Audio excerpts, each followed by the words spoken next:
Welcome to our channel. America వెళ్ళే వాళ్ళు, అమెరికాలో ఉన్న వాళ్ళకి గ్రీన్ కార్డ్కి సంబంధించి అనేక డౌట్స్ ఉన్నాయి.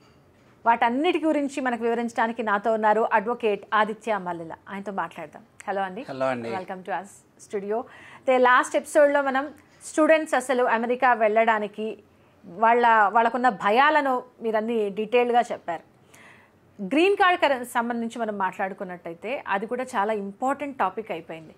ట్రంప్ వచ్చిన తర్వాత ముందు చేయడలే అని చెప్పేసి అనుకున్నారు, అంతా కూడా నా వాగ్దానం అంత నెరవేరదని చెప్పేసి అనుకున్నారు, కానీ దాన్ని ఇంప్లిమెంట్ చేసి చూపించాడు. దిస్ ఈజ్ ట్రంప్ అన్నాడు. What is green card? అసలు ఆ గ్రీన్ కార్డ్కి అంత ఇంపార్టెన్స్ ఉందా? సో మనం ఇందాక వీడియోలో మాట్లాడుకున్నట్టు ప్రీవియస్ వీడియోలో అసలు conventional way to settle in US అనేది మనం కొంత మాట్లాడుకుంటూ వచ్చాం స్టూడెంట్ వీసాస్ గురించి.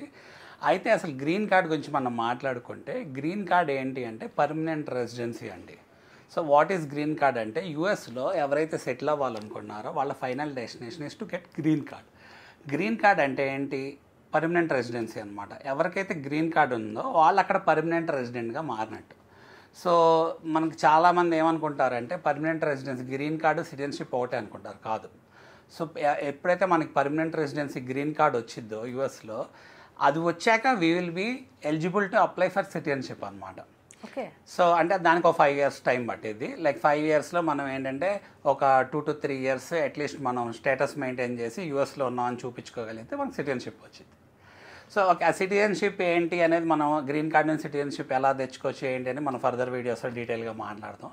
బట్ అసలు గ్రీన్ కార్డ్ అనేది ఎందుకు అందరికీ ఫైనల్ గోల్ ఏంటి అంటే యూఎస్లో మనము అక్కడ సెటిల్ అయిపోయాము అన్న మాట మనం ఎవరు మాట్లాడినా కూడా మేము సెటిల్ అయ్యాము అని డిటర్మైన్ అవ్వాలి అంటే డెఫినెట్గా వాళ్ళకి గ్రీన్ కార్డ్ ఉండాలి. సో డాలర్ డ్రీమ్స్ అని మనం మాట్లాడుకున్నప్పుడు కూడా గ్రీన్ కార్డ్ ఉన్న వాళ్ళకి ఏంటంటే వాళ్ళకి flexibility to pursue their ambition or their passion అనేది ఉంటుంది. సో ఏమైంది అంటే గ్రీన్ కార్డ్ ఉన్నప్పుడు సెక్యూరిటీ అనేది క్రియేట్ అయింది వాళ్ళకి, వాళ్ళ ఫ్యామిలీ, ఎంటైర్ ఫ్యామిలీకి ఫైనాన్షియల్ స్టెబిలిటీ క్రియేట్ అయ్యింది. జాబ్స్ ఎక్కడ కావాలంటే ఏ కంట్రీలో ఏ ప్లేస్లో అయినా చేసుకోవచ్చు, ఎలా అయినా ఏ కంపెనీ నుంచి ఆ కంపెనీకైనా మారచ్చు. దానివల్ల ఏంటంటే గ్రీన్ కార్డ్ అనేది చాలా స్పెషల్ ఎవరైనా వెళ్ళే వాళ్ళకి.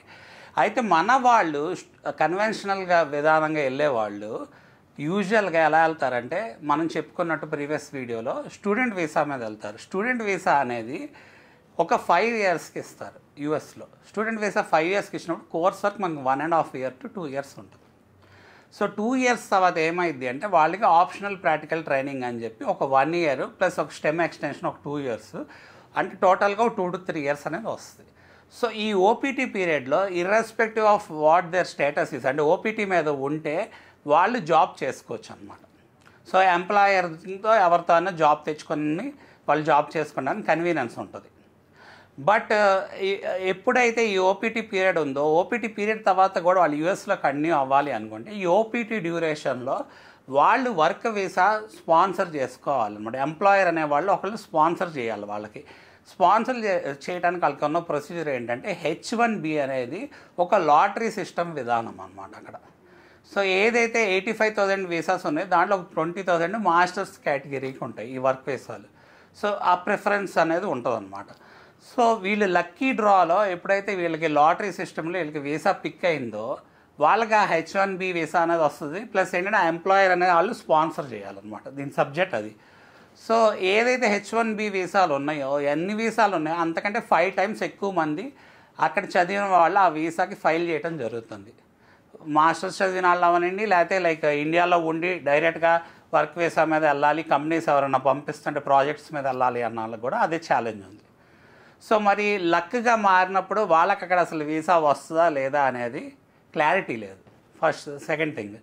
సో చాలామంది ఏమైంది వాళ్ళకి పిక్ అవునప్పుడు మళ్ళీ ఒక స్టేటస్ మెయింటైన్ చేయటం కోసం మళ్ళీ ఏదో ఒక యూనివర్సిటీలో టెంపరీగా చదవటం కోసం మారుతారు స్టూడెంట్ వీసాగా, లేకపోతే ఏదైనా పెళ్లి చేసుకుంటే డిపెండెంట్ వీసా కింద మారుతారు. అయితే ఏంటంటే మోస్ట్ ఆఫ్ ద టైం ఇక్కడ ఉన్న ఛాలెంజ్ ఏంటి అంటే మీరు డిపెండెంట్ వీసా మీద ఉన్నా స్టూడెంట్ వీసా మీద ఉన్నా మీరు వర్క్ చేయడానికి ఆ వీసాస్ మిమ్మల్ని ఒప్పుకోవు. బట్ మన వాళ్ళు ఇల్లీగల్గా వర్క్ చేస్తున్నారు. సో ఇప్పుడు అందరు ప్యానిక్ అవుతుంది కూడా దేనికి? మీ వీసా ఎలో చేయని పని మీరు చేస్తున్నారు.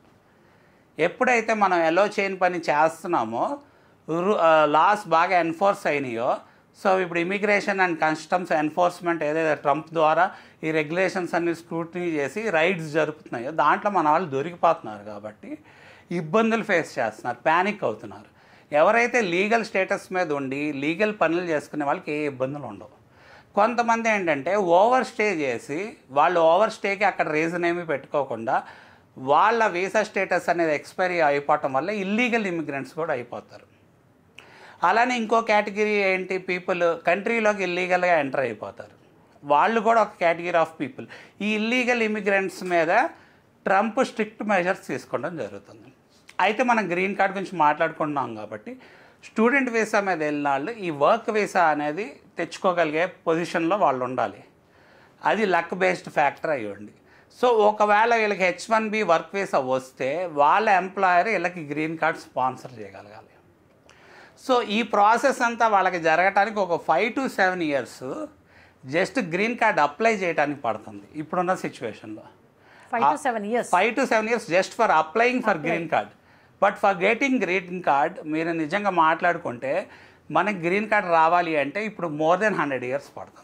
ఇవాళకి వాళ్ళు మనం గ్రీన్ కార్డ్ అప్లై చేస్తే లాస్ట్ ఇయర్ స్టాటిస్టిక్స్ ఆర్ అంతకుముందు ఇయర్ స్టాటిస్టిక్స్ చూసుకున్నాం అనుకోండి, అఫ్కోర్స్ గ్రీన్ కార్డ్స్లో చాలా రకాల గ్రీన్ కార్డ్స్ ఉన్నాయి. నేను చెప్పేది ఏంటంటే ఎడ్యుకేషన్ ద్వారా మాస్టర్స్ ద్వారా వెళ్ళిన వాళ్ళు లేకపోతే వర్క్ బేస్ చేసుకుని వెళ్ళిన వాళ్ళకి అప్లై చేయడానికి 5 to 7 years పడితే గ్రీన్ కార్డ్ రావడానికి ఒక 100-150 years పడే స్టాటిస్టిక్స్ ఉన్నాయన్నమాట. ఎందుకు అంటే మన వాళ్ళు over a period of time చాలామంది లాస్ట్ 20 yearsలో 25-30 years నుంచి ఎప్పటి నుంచో వెళ్ళి అక్కడ సెటిల్ అవ్వాలనుకున్నారు. సరే మన పాపులేషన్ ఎక్కువ కదా, ఎక్కువ మంది మైగ్రేట్ అవుతాం కదా, ఎక్కువ మంది మైగ్రేట్ అయినప్పుడు ఏమైంది, ఎక్యుములేషన్ అనేది జరిగింది. సో ఈ గ్రీన్ కార్డ్ అనే ప్రాసెస్ ఏంటి నిజంగా చూసుకుంటే 1.5 year 2 yearsలో రావాల్సిన green card 5 years 10 years 10 years 15 years 15-20 years ఇప్పుడు 100 years పైన పట్టిందనమాట. మరి గ్రీన్ కార్డు వస్తమే 100 years పడితే చాలామందికి ఉన్న ఛాలెంజ్ ఏంటి అంటే is it worth going to USA కాదా అనేది వాళ్ళ మేజర్ కన్స్ట్రెయిన్. అంటే గ్రీన్ కార్డ్ వచ్చిన తర్వాత మళ్ళీ వాళ్ళకి సిటిజన్షిప్ గురించి కూడా మీరు చెప్పారు కదా. అవునండి, మళ్ళీ అది కూడా తెచ్చుకోవాలని చెప్పి. సో అది again it's up to their priority. So green card వస్తే పర్మనెంట్ రెసిడెంట్ అయిపోయాం కాబట్టి దేర్ చాయిస్ అనమాట whether to convert it into citizenship or not అనేది. ఇప్పుడు గ్రీన్ కార్డ్ ఉంటే మన ఇండియా ట్రావెల్ చేసి ఇండియాలో ఒక 6 నెలలు ఉండొచ్చు, యూఎస్లో ఒక 6 నెలలు ఉండొచ్చు. ఏంటంటే ప్రతి ఇయర్లో ఒక 6 నెలల్లో అట్లీస్ట్ 1 month స్టేటస్ మెయింటైన్ చేస్తే యూఎస్లో సరిపోద్ది గ్రీన్ కార్డ్ స్టేటస్ అనమాట. గ్రీన్ కార్డ్ మనం వ్యాలిడ్గా ఉండాలి అంటే ప్రతి 10 yearsకి మనం రెన్యూ చేసుకోవాలి. బట్ ఏమవుతుంది ఈ 100 years అనేది టైం పడుతుంది కాబట్టి గ్రీన్ కార్డ్ రావడానికి. గ్రీన్ కార్డ్ అక్కడ 100 years తర్వాత వస్తే మన 100 years తర్వాత ఇంకో 5 years పట్టింది సిటిజన్షిప్ రావడానికి, అంటే మోర్ దెన్ ఒక లైఫ్. మరి ఇప్పుడున్న సిచ్యువేషన్లో ట్రంప్ కూడా తెచ్చిన రూల్స్ అండ్ రెగ్యులేషన్స్ చూస్తే బర్త్ రైట్ సిటిజన్షిప్ అనేది ఎండ్ చేస్తాం తీసుకొస్తాం వల్ల ఏమైంది అంటే పిల్లలు ఎవరైతే అక్కడ పుడుతున్నారో వాళ్ళు ఏంటంటే బై బర్త్ న్యాచురలైజేషన్ వాళ్ళకి సిటిజన్షిప్ వస్తుంది అనమాట. అది ఇంతకుముందు ఏమైందంటే పేరెంట్స్ మాకు వచ్చినా రాకపోయినా మాకు లేట్గా వస్తున్నా పర్లేదు మా పిల్లడి ఈ లోపల 21 years టర్న్ అవ్వగానే మాకు సిటిజన్షిప్ స్పాన్సర్ చేసి మాకు గ్రీన్ కార్డ్ వచ్చే సిచ్యువేషన్ ఉంటుంది అని అనుకున్నారు. ఇప్పుడు ట్రంప్ దాని మీద కొట్టాడు అనమాట దెబ్బ. అయితే దీని కోర్టులో వెళ్ళటం జరిగింది, దీని మీద స్టే ఆర్డర్స్ రావడం జరిగినాయి. కాన్స్టిట్యూషనల్ వ్యాలిడిటీ అనేది వేరే రకంగా దాన్ని ఇంటర్ప్రిట్ చేసి పాస్ అవటం జరగాలి. సో దానికి ఏంటంటే కాన్స్టిట్యూషన్లో అమెండ్మెంట్స్ జరగాలి. ఎందుకంటే వీళ్ళకి 14th కాన్స్టిట్యూషనల్ అమెండ్మెంట్ ద్వారా బర్త్ బై న్యాచురలైజేషన్ అనేది ఉంది.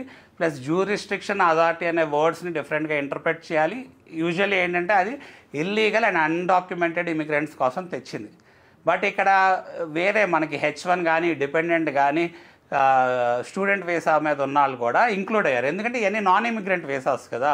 సో వర్క్ మీద వెళ్తే వాళ్ళ ఉద్దేశం అంటే మీరు వర్క్ చేసుకోవడానికి వచ్చావు కదా, పిల్లలకి అనడానికి రాలేదు అన్న ఉద్దేశం జనరల్గా. స్టూడెంట్ వీసా కూడా అంతే. బట్ ఏంటంటే స్టూడెంట్ మీద వెళ్ళినా మీరు వర్క్ మీద వెళ్ళినా మనకి పిల్లలు పుట్టే అవకాశం ఉంటుంది కదా. ఉన్నప్పుడు వాళ్ళు సిటిజన్స్ అవుతారా అవరా అనేది it's left to the US constitution ఎలా ఇంటర్ప్రెట్ చేస్తుంది అనేది. ఇప్పుడు ఏదైతే వాళ్ళకి హోల్డ్లో పడిందో అది కూడా ఇన్కన్వీనియన్స్లోకి వెళ్ళిపోయింది. సో అందుకే ఏంటంటే అందరూ ప్యానిక్లో ఉన్నారు అనమాట.